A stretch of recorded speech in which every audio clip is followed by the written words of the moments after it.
In case you weren't here last week, we're going over this Bobby Fischer game. And in this game, it's Fischer Taimanov in 1971. This is during his 20 game win streak. Taimanov is at his peak. He has everything for him. Fischer doesn't care and wins 6-0. Now, if now we were right here, okay, we're about to go into an end game. So y'all evaluate real quick for me. Like tell me, okay, what would be good if white went into an end game right here? What would be good about it?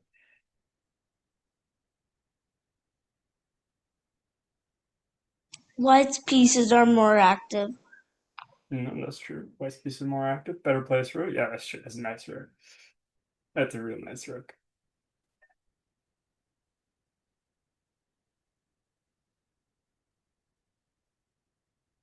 Oh, Bishop's better than one. Okay. Yeah. Oh, better pawn structure, definitely. Yeah.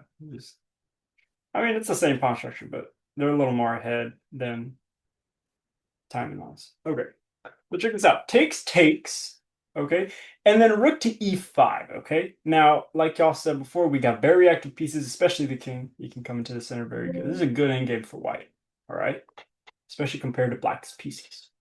So b6 is played, but if say king to d6, that would be interesting because a4 and then b5, then uh pawn to a5, and then black's queen side is vulnerable, but Gary Kasparov actually says this is very tenable. I don't know what tenable means, but that's what he said. So bishop takes would be a mistake because well, b8, of course, y'all know better than that. What are you doing? Anyways, b6 is played instead because he didn't like that weird pawn structure. Bishop to f1, and now we got rook a8 as a mistake. We should not be defending like this because guess what? Rook c4, we're actually coming around. We went, ooh, look at that. How about that? And then knight to g4, attacking the rook, and then rook e2, and now that's just a pawn, y'all. That's look, if we can't even go there, okay? We got Iron Dome, all right? So if like y'all, this is nasty. Y'all, y'all know better than this. Okay, I don't lecture you on this part. Okay, y'all know better than this. Okay, so we don't play rook a8. We play a5. Okay, I know this is ugly. I know, but hear me out. Okay, do we really want to play rook a8? Like that. We don't like this rook. Okay, he's 5 points. Okay, this is not 5 points worth of weakness. Okay, oops. This is 5 points worth of weakness. That's really bad. Okay. Now, so we're taking the weakened squares in exchange for an active rook right here. Okay, it's very weak squares, so only move. Bishop to c4 because coach is having fun with arrows, and rook to f8 defending the pawn. King to g2. Now we're going up and developing the king into the game. King to d6, king f3, knight d7, attacking the tower. Rook e3 for possible rerouting purposes, and then knight to b8 rerouting to this fancy little c6 square. Rook gives a check, and now if king to e7, bishop just traps the knight. Rook slides up, takes, and then king comes up, and this is a winning pawn endgame. And white can trade off the minor pieces whenever black allows him to, because we're kind of trapped here. Look at that. Oh, how about that? How about that? Look, no, that's not how to do it. We gotta like adventure. We gotta do some stuff. We gotta gobble gobble. And then we come up. That's 12 moves right there. Okay, that's not gonna happen, y'all. That's not gonna happen. Thunder So Cliff's gobble gobble. no, okay. So king to c7 instead of king to e7. So king to c7. Pawn to c3, defending some very vulnerable squares as knight comes out to c6, and we're defending these squares already. Oh, look at these are my squares. Hey, wait a minute, that's a square of mine. Ooh, that's not a good knight now, isn't it? Rook to e3, getting onto the 5. and king to d6 a4. We're attacking any sort of b5 pushes, and knight e7 h3. We're just making sure, hey, look, we got our options flexible. Knight to c6. That's still a bad knight, yo. Look at this knight. Look at this knight. Look, he goes back here to b8. Okay, that's where he started, just for the record. He started on b8. He comes up after a little bit. Oh, he goes back here. Okay, to e7. Yo. Okay. How do I put this delicately? If it's a bad night, it's a bad night. Okay, like this, that's not good, but whatever. We should probably do something along the lines of like, how do you even say this night actually? Hold it. No, no, no, no. Nah. Yeah, the assistance of the king. That might work. That'll take a little bit, but yo, you don't want to be playing this game. Don't play this game, all right? This is the guy that lost, just for the record. So now check this out. Knight to a7, rerouting the knight should have been played, and h5, the h5 threat should have been ignored completely. So see, check this out. h5, knight c8, defending from infiltration, and bishop to b5, and king to c7, staying away from checks but still controlling infiltration squares. g4, f6, rook to e6, rook d8, g5 is played, rook to d6, and this endgame is much more tolerable than what was played. I mean, look, this isn't pretty. Rooks are coming off the board, okay? This isn't a good knight. This is a really good bishop. These are some really forward pawns compared to some really backwards pawns, okay? These pawns are kind of the same, but whatever. But check us out. But instead of that, okay, in the other games in the match, Mark Taimanov was suffering from this thing that's quote fifth hour fatigue. Okay, which in the essence is when you play the same chess game for 5 hours straight, you have a tendency to not find the absolute best tippy top number one stockfish 18 plus engine move. Okay, could somebody write that down for me? Fifth hour fatigue. Okay. Which, yeah, just like straight up, yeah. If you play a classical game 5 hours straight, all right, then yeah, you're gonna be tired. Okay. You're not gonna find the best tippy top absolute number one stockfish 18 plus engine move. Okay. That's just not gonna happen. What Coach Daniel say? Yeah, that's fair. Yeah. March 57. Whoa. Wait, is it March 57? That might actually be right. You might be right. Yo, that's actually true. Anyway, skip April, we're on 57. That's crazy. Wait, no, yeah, he's right. Ah, that's crazy. Who cares? Okay, sorry, y'all distracted me. Y'all been distracted me. What y'all? Okay, so H5 is played in defense of that because we were playing for the same exact game of chess for 5 hours straight, and we're on move 35. Rook to d3, okay, sneaking in a check with tempo while undeveloping your opponent's king. Okay, you gotta, just turn into a knight and just go d7. Can do arrow. Okay, you gotta go to c7.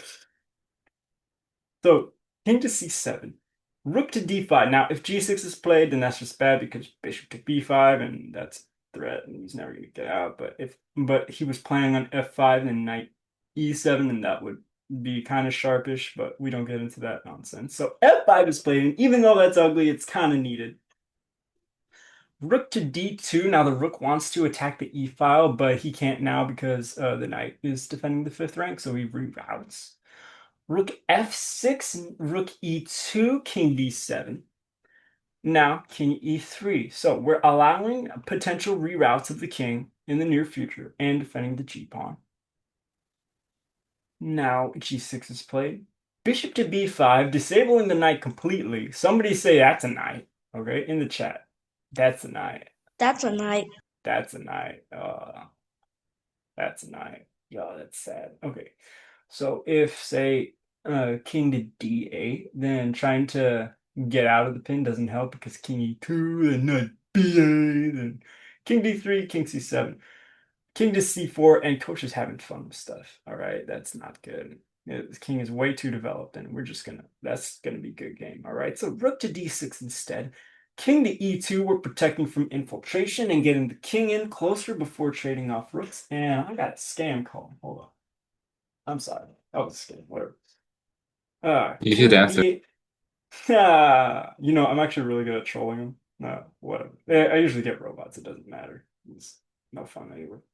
Doesn't matter. Jeremy, what are you doing? Anyway, so white is winning in most pawn endgames in this situation right here. Okay, both sides have to keep in mind what happens if certain piece trades get off. This is what I want you to take away from this game. Now, number one, white will win many knight versus bishop endgames, and those chances increase the more active the king is in. All right, hint, the king is very active right now. So if say king slides over and we trade all the pieces. Look, this is a one end game because look, the king is just so active, and this is like, yo, gobble gobble, everyone. Okay, so uh, okay, rook endgames will be very drawish and will not be ideal. So if say it trades off, and this is very drawish endgame, especially at the top level, and it would be time to shake hands right here. So it's like nobody's gonna crash through anytime soon. So having that said, okay, we're probably going to win knight versus bishop endgames. We're definitely going to win pawn endgames, but rook endgames are dropped. So in the chat, tell me what's the plan.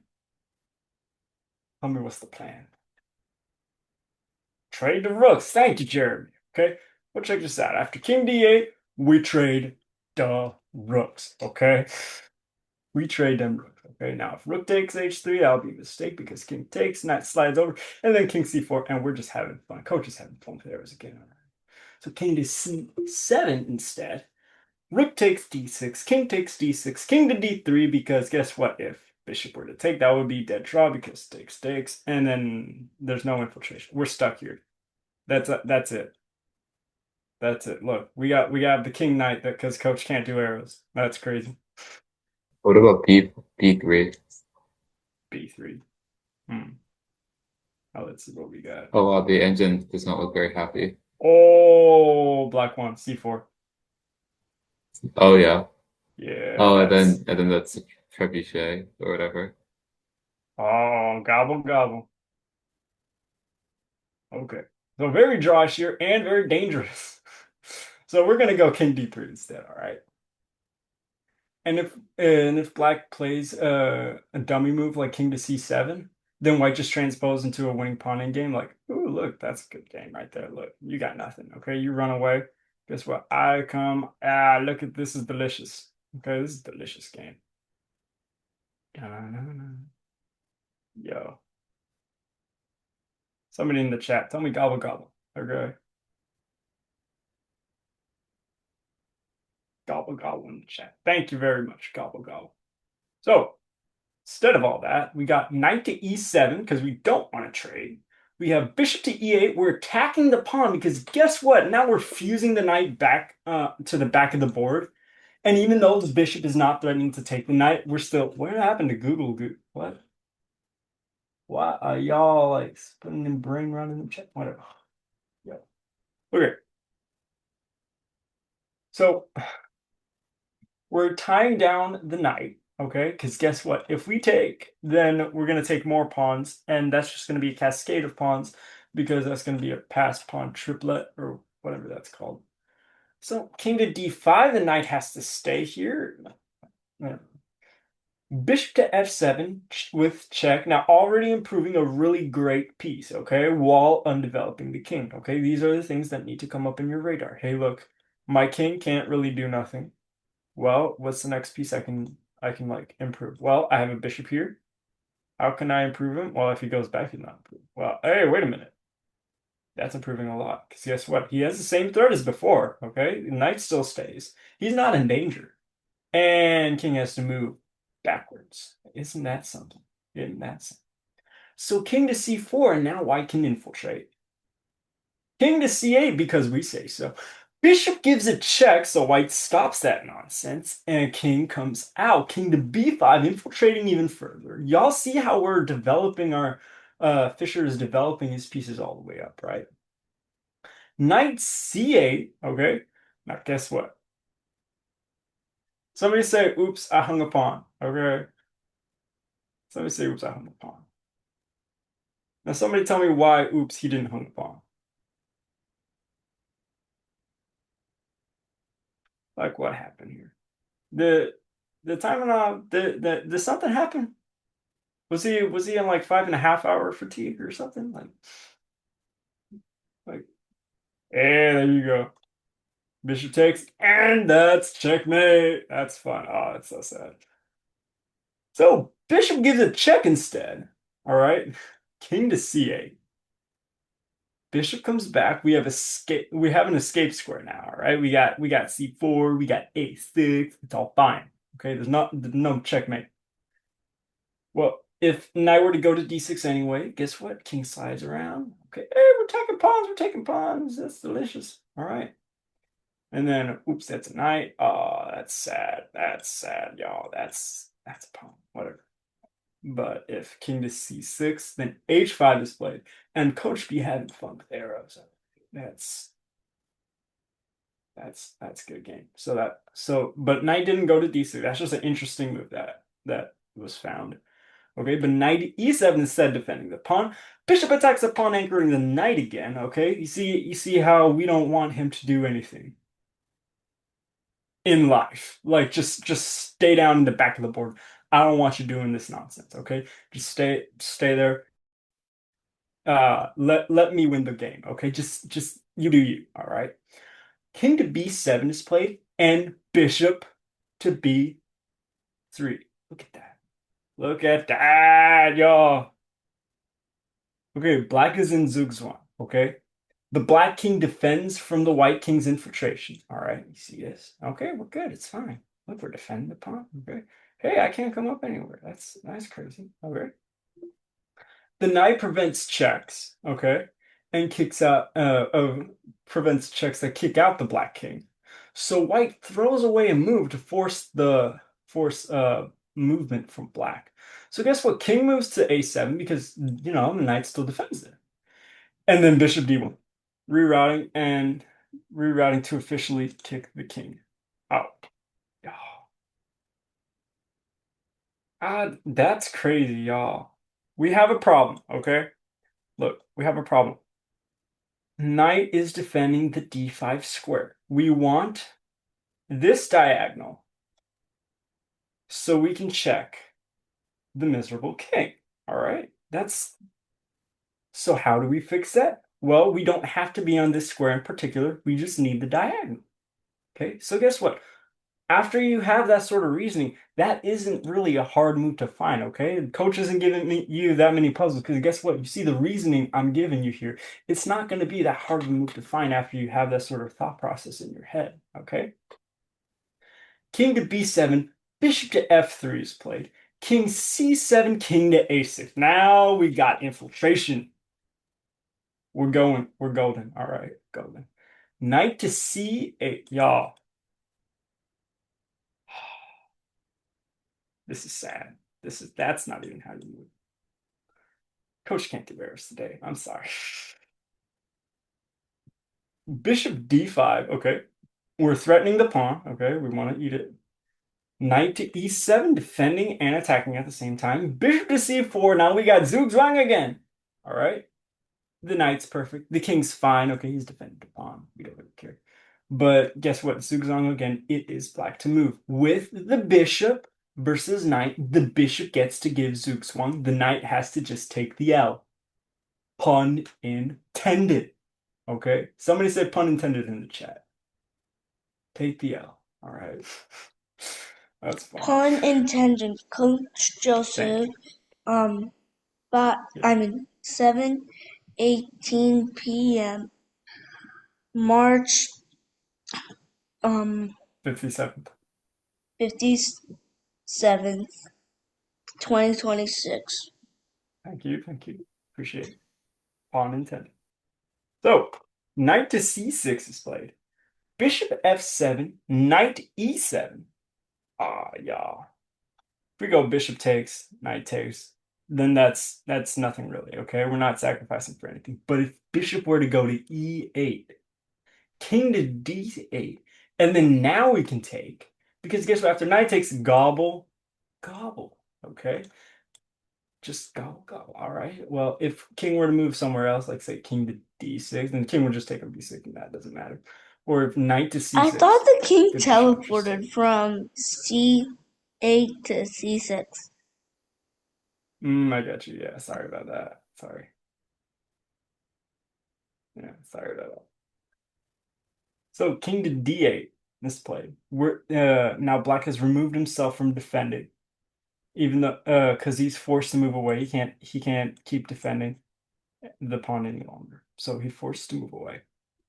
Now bishop takes on g6. Knight g6, king takes b6, king d7, king d5. 3 pawns for a knight. So let me double check my math. 3 pawns for a knight. Tell me I'm right. Tell me I'm wrong. 3 pawns for a knight. Okay, we're good. Awesome. Sweet. So, who y'all think gonna win, the pawns or the knight? Both in this position and Pawns, in general. because they'll become knights. I get that. I get that logic. Yeah. Gobble gobble. Well, it really depends on the position. Knights can defend on occasion. Pawns can promote, especially if they're on opposite sides of the board. Yeah, so it depends on the situation. Probably pawns would be better in endgames, not middle game, in endgames. Yeah.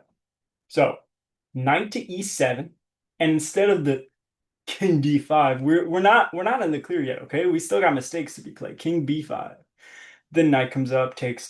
Oh, y'all, we got 3 pawns. Okay, we got 3 guys. They're just rolling. They're rolling.